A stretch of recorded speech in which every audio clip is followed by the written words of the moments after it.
ইরানের হামলায় ইসরায়েলি ভূখণ্ডের চিত্র মনে করিয়ে দেয় বিধ্বস্ত গাজার দৃশ্য। তেহরানের ছোড়া মিসাইলে বদলে গেছে ইসরায়েলের রাজধানী তেল আবিবের নকশা। ধ্বংস হয়েছে অনেক বাড়িঘর, স্থাপনা। হামলার ভয়াবহতায় চরম আতঙ্কিত ইসরায়েলিরা। আর এইটা ওইটা না, কাপড় ধোয়ার একটাই সলিউশন, চাকা অল ইন ওয়ান। হামলায় বিধ্বস্ত এক সময়ের সাজানো গোছানো শহর। পাখির চোখে ধারণ করা ধ্বংসযজ্ঞের এই দৃশ্য গাজার নয়, বরং ইসরায়েলের।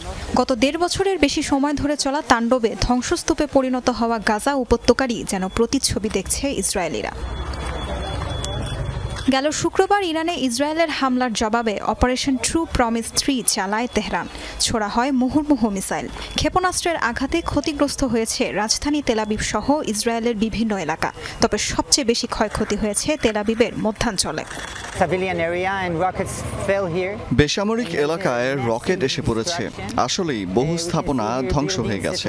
ধ্বংসস্তূপের নিচে অনেকে চাপা পড়েছিল। হামলার ব্যাপকতায় বিস্মিত ইসরায়েলিরাও। কখনো ভাবতেই পারেননি এমন ধ্বংসযজ্ঞ দেখতে হবে তাদেরকেও। স্থানীয়দের কাছে হামলার মুহূর্তগুলো যেন দুঃস্বপ্নের মতো। সাইরেনের আওয়াজ শুনেছিলাম। শোনামাত্র শেল্টারের দিকে দৌড় দেই। আমরা যাওয়ার সাথে সাথে বিকট বোমার আওয়াজ শুনতে পাই। খুবই ভয় পেয়েছিলাম। শুধু আবাসিক স্থাপনায় নয়, ব্যাপক ক্ষতিগ্রস্ত হয়েছে বাণিজ্যিক ভবন, শিক্ষা প্রতিষ্ঠান সহ অন্যান্য গুরুত্বপূর্ণ স্থাপনাও।